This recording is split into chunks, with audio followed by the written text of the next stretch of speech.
How to use the pin windows feature on Samsung phones. Swipe up on your home screen and tap on Settings. Tap on Biometrics and Security. Tap on Other Security Settings.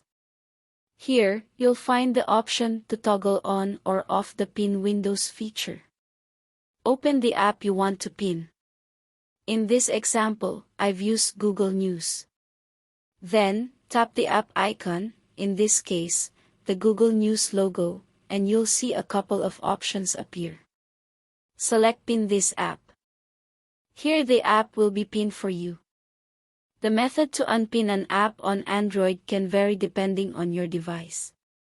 On a Samsung device running Android 11, you need to press and hold the Recent button and the Back button at the bottom of the screen.